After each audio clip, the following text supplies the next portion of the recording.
Without a shadow of a doubt, to sing the blues that I know about. My life is just a slow train crawling up the hill. Well, the name of the piece is called Dead or Alive, and I think it's inspired by fashion, since I'm working in fashion. What I wanted to do is something that I felt was kind of close to what I do, because you know that's something I understand and that feels comfortable for me. Minute after minute, second after second, hour after hour goes by. At the beginning, I was thinking crystals are like ice, a little cold and very geometric, but they became, in this case at least, very warm, very friendly. Well, the name of my piece is Wind Chime. This is pretty much kind of how the earrings look in the collection.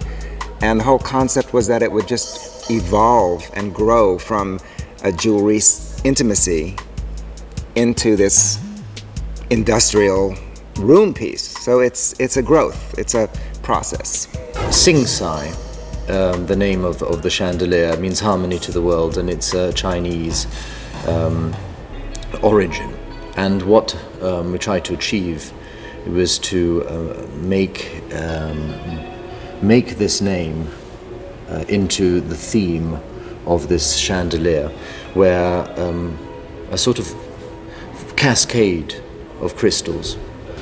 This is half of the piece. So we have Cass and Cade. This is Cade, and then there's another piece that actually hangs higher that's called Cass. And the intention here was to do something very small and quite delicate, jewelry-like.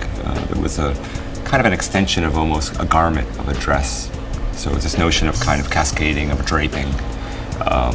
And I think it's because the first chandelier I did for Swarovski was quite a large piece. So I wanted to do something just very much more intimate and small. We refer to our piece as hover because it's the idea of something which is floating, which is suspended, either over a place, but the main concept behind it in terms of crystal formation, if you want, is to think about it less as an object and more about an environment that you can actually enter into and experience not only the crystal, the material from the outside, but more importantly, inside.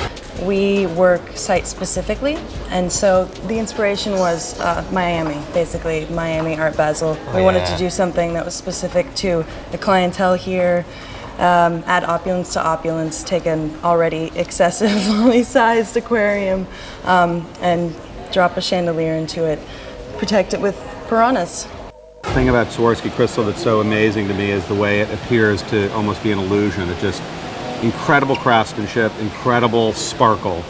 So our thought was to try and create a kind of illusion that used an emphasis on craftsmanship that appeared to be floating in space. So there's a small blown glass flame, and from that flame there's a series of very crafted billows that go up to the ceiling. The name of the piece is Voyage, and the inspiration is this fluid element that would travel. Essentially, it was created initially for JFK in New York for the airport, and I wanted to show and express this element of continuous travel and the fact that we always come back to the point of departure.